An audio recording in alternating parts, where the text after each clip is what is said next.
ఇంకా మనం చాలా లిబరల్గా ఆలోచన చేద్దాం, లిబరల్గా పోదాం. స్టేట్ గవర్నమెంట్ గ్యారంటీడ్ డెట్ కూడా కలిపేసుకుందాం.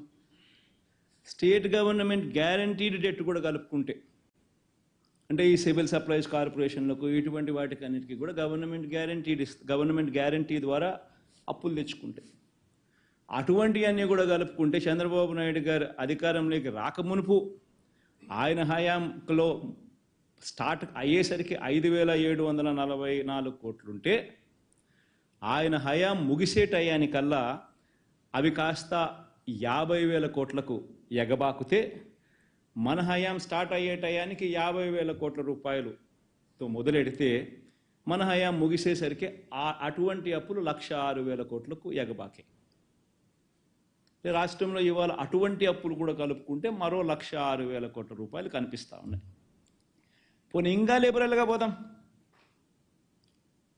గవర్నమెంట్ గ్యారంటీ లేనేటివి కూడా కలుపుకుందాం. గవర్నమెంట్ పరంగా పవర్ జనరేటర్స్ లాంటి వాళ్లకు పేయబుల్స్ కూడా లెక్కేసుకుందాం. అవి కూడా లెక్కేసుకుంటే debt in the books of power sector corporations Chandrababu Naidu గారు అధికారంలోకి రాకమునుపు 26,000 కోట్ల రూపాయలు ఉంటే, ఆయన అధికారం ముగిసేసరికి ఆ పబ్లిక్ సెక్టర్ అండర్టేకింగ్స్లో ఆ కార్పొరేషన్స్, పవర్ సెక్టర్ కార్పొరేషన్స్లో 64,674 కోట్ల రూపాయలకు అప్పులు ఎగబాకే. పవర్ డ్యూస్, పవర్ జనరేటర్స్ కైనా కట్టాల్సిన బకాయిలు మరో 21,000. Power sector liabilities aggregate debt and payables ఎంత అని చూసుకుంటే 86,215 కోట్ల రూపాయలు. అంటే 29,000 కోట్ల రూపాయలు ఆయన హయాంలో మొదలు కాకమునుపు ఉంటే, ఆయన హయాం ముగిసేసరికి ఇటువంటి లయబిలిటీస్ కూడా 86,215 కోట్లకు ఎగబాకే. మన హయాంలో వచ్చేసరికి 86,215 కోట్లతో స్టార్ట్ చేసి 1,23,000 కోట్ల రూపాయలకు ఇప్పుడు మన హయాం ముగిసేసరికి రాష్ట్రానికి సంబంధించిన అటువంటి అప్పులు ఉన్నాయి. మొత్తంగా అప్పులు ఎంత అని చూస్తే, స్టేట్ గవర్నమెంట్ డైరెక్ట్ డెట్ అంటే FRBM నుంచి మనం తీసుకునే debt, state government guaranteed debt, state government గ్యారంటీతో సంబంధం లేకున్నా కూడా ఉన్న స్టేట్ గవర్నమెంట్ డెట్లు, ఇటువంటివన్నీ లెక్కేసుకుంటే రాష్ట్రం చంద్రబాబు నాయుడు గారు తీసుకోక మునుపు వరకు 1,53,347 కోట్ల రూపాయలు అప్పులు ఉంటప్పుడు చంద్రబాబు నాయుడు అధికారంలోకి వచ్చాడు. అది కాస్త చంద్రబాబు నాయుడు గారు అధికారంలోకి దిగిపోయేసరికి 4,08,000 కోట్ల రూపాయలకు ఎగబాకింది. మనం అధికారంలోకి వచ్చేసరికి 4,08,000 కోట్ల రూపాయల అప్పులుతో మనం మొదలెడితే, మనం అధికారంలోకి దిగిపోయే నాటికి 7,48,000 కోట్ల రూపాయల అప్పులు. Compounded annual growth rate Chandrababu Naidu గారి 5 ఏళ్ళు, మన వైఎస్ఆర్సీపీ పార్టీకి సంబంధించిన 5 ఏళ్ళు, ఎవరి హయాంలో అప్పులు ఎవరు ఎంత ఎక్కువ చేశారు అని చెప్పి ఒకసారి చూస్తే, చంద్రబాబు నాయుడు గారి హయాంలో 1,53,347 కోట్ల రూపాయలతో ఆయన మొదలెట్టినది ఆయన పాలన. 4,08,000 కోట్ల రూపాయల దాకా ఆయన అప్పులు చేసిన పరిస్థితులు చూస్తే ఏకంగా 21.63%, 21.63% compounded annual growth rate of all liabilities. మన హయాంలో 4,08,170 కోట్ల రూపాయలతో మొదలెడితే 7,48,000 కోట్ల రూపాయలకు ఇప్పుడు ఉన్న పరిస్థితులను లెక్కేసుకుంటే compounded annual growth rate of liabilities ఎంత అంటే 12.90% మాత్రమే. అంటే 21% అప్పు చేసినోడు గొప్పోడా? రాష్ట్రాన్ని దాన్ని ఏమన్నాడు, ఏం పదం వాడినాడైనా, రాష్ట్రాన్ని ఆర్థిక ధ్వంసం 21.63% compounded annual growth rate of debt చేసినవాడు ఆర్థిక ధ్వంసం చేసినవాడా? మనము కేవలం 12.9%, అన్నీ కలిపినా కూడా, అన్ని రకాల డెట్స్ కలిపిన మనం ఆర్థికంగా ధ్వంసం చేసిన వాళ్ళమా? అందరూ కూడా ఈ పాయింట్ చంద్రబాబు నాయుడు గారి హయాంలో 1,53,347 కోట్ల రూపాయలతో ఆయన మొదలెట్టినది ఆయన పాలన 4,08,000 కోట్ల రూపాయల దాకా ఆయన అప్పులు చేసిన పరిస్థితులు చూస్తే ఏకంగా 21.63% 21.63% compounded annual growth rate of all liabilities. మన హయాంలో 4,08,170 కోట్ల రూపాయలతో మొదలెడితే 7,48,000 కోట్ల రూపాయలకు ఇప్పుడు ఉన్న పరిస్థితులను లెక్కేసుకుంటే compounded annual growth rate of liabilities ఎంత అంటే 12.90% మాత్రమే. అంటే 21% అప్పు చేసినోడు గొప్పోడా? రాష్ట్రాన్ని దాన్ని ఏమన్నాడు, ఏం పదం వాడినాడైనా? రాష్ట్రాన్ని ఆర్థిక ధ్వంసం 21.63% compounded annual growth rate of debt చేసినవాడు ఆర్థిక ధ్వంసం చేసినవాడా? మనము కేవలం 12.9%, అన్నీ కలిపినా కూడా, అన్ని రకాల డెట్స్ కలిపిన మనం ఆర్థికంగా ధ్వంసం చేసిన వాళ్ళమా? అందరూ కూడా ఈ పాయింట్ గమనించాల్సిన అవసరం ఉంది. మరి ఎక్కడ 14 లక్షల కోట్లను అబద్ధాలు చెప్పడం ధర్మమేనా? గవర్నర్ ప్రసంగంలో 10 లక్షల కోట్లు అని చెప్పించడం ధర్మమేనా?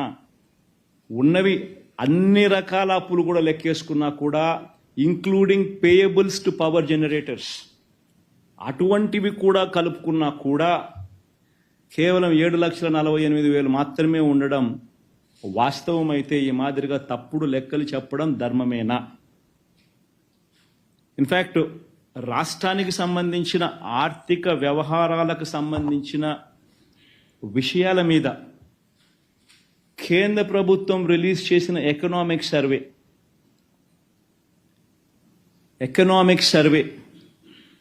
ఆంధ్ర రాష్ట్రానికి సంబంధించిన పారాగ్రాఫ్ ఒకసారి చూస్తే ఆంధ్ర రాష్ట్రాన్ని పొగుడుతూ వాళ్ళు రాసిన మాటలు చూడండి ఒకసారి. State governments continued to improve their finances in financial year 24. Preliminary unaudited estimates of finances for a set of 23 states published by CAG suggests that the gross fiscal deficit of these 23 states was 8.6%, lower than the budgeted figure of 9.1 lakh crores. This implies that fiscal deficit as a percentage of GDP for these states came in at 2.8% as against the budgeted of 3.1%.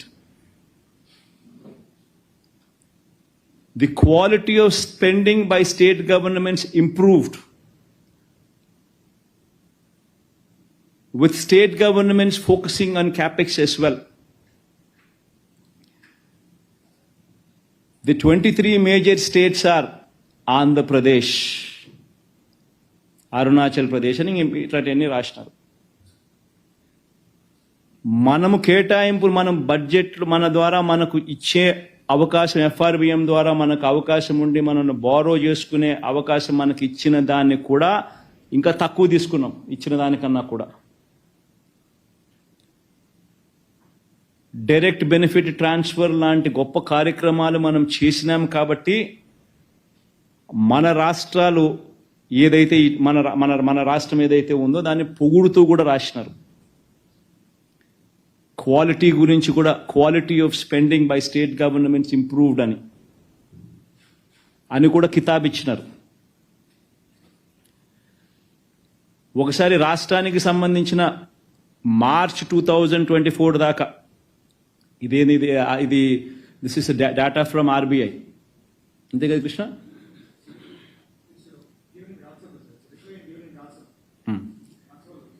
ఇది రాజ్యసభలో ఇచ్చిన reply. రాజ్యసభలో ఇచ్చిన రెస్పాన్స్కి response ఇది.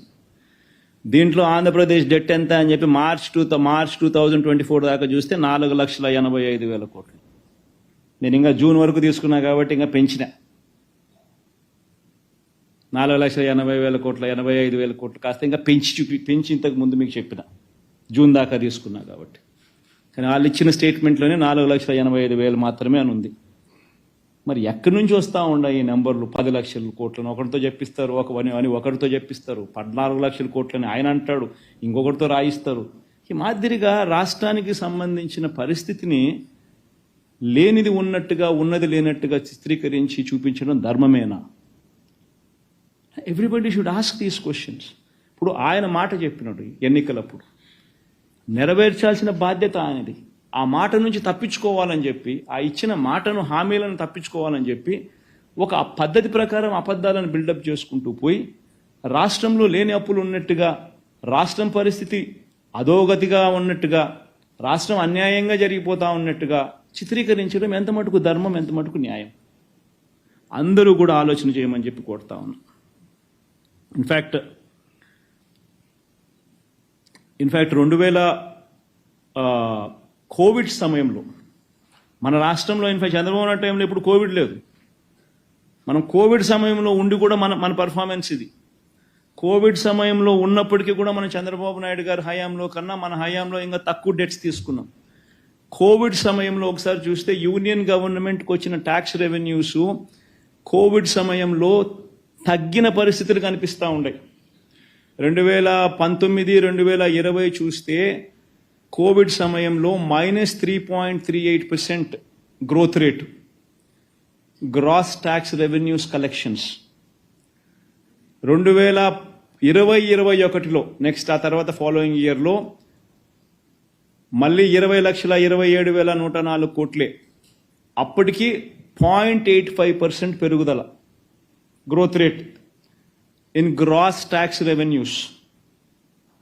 మామూలుగా చూస్తే చంద్రబాబు నాయుడు గారు అధికారంలో ఉన్నప్పుడు, అధికారంలో ఉన్నప్పుడు కానీ జగన్మోహన్ రెడ్డి సంబంధించిన కోవిడ్ టైం తీసేస్తే మామూలుగా గ్రోత్ రేట్ అనేది ఖచ్చితంగా 18%, 17% ఆ రకంగా గ్రోత్ రేట్ ఉంటుంది గ్రాస్ ట్యాక్స్ రెవెన్యూస్ కలెక్టెడ్ అనేది. అటువంటిది 2 సంవత్సరాలు కోవిడ్ వల్ల కేంద్రానికి రావాల్సిన గ్రాస్ ట్యాక్స్ రెవెన్యూస్ 2019-20లో -3.38%, 2020-21లో 0.85% గ్రోత్ రేట్ మాత్రమే నమోదైన పరిస్థితి. అటువంటి పరిస్థితిలో దాని ఇంపాక్ట్ ఏమిటో తెలుసా? రాష్ట్రానికి వచ్చే డెవల్యూషన్స్ తగ్గుతాయి. రాష్ట్రానికి వచ్చే డెవల్యూషన్స్ చంద్రబాబు నాయుడు గారి హయాంలో రాష్ట్రానికి 3.72% షేర్ ఆఫ్ జిఎస్డిపి రాష్ట్రానికి వస్తే, మన హయాంలో షేర్ ఆఫ్ డెవల్యూషన్స్ రాష్ట్రానికి వచ్చింది జిఎస్డిపిలో కంపేర్ చేస్తే కేవలం 2.92%.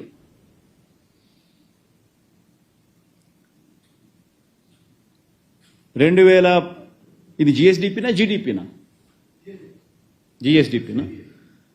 జిఎస్డిపిలో చంద్రబాబు నాయుడు గారి హయాంలో రాష్ట్రానికి వచ్చిన డెవల్యూషన్స్ 3.72% వస్తే, మనకు కోవిడ్ రావడం వల్ల నష్టం జరిగి రాష్ట్రానికి రావాల్సిన డెవల్యూషన్స్ కూడా అంతకు ముందు 5 సంవత్సరాలు చంద్రబాబు నాయుడు గారి హయాంతో పోలిస్తే రాష్ట్రానికి వచ్చిన డెవల్యూషన్స్ కూడా జిఎస్డిపిలో 2.92% మాత్రమే వచ్చిన పరిస్థితులు తగ్గినాయి మన పర్సంటేజ్ చూస్తే.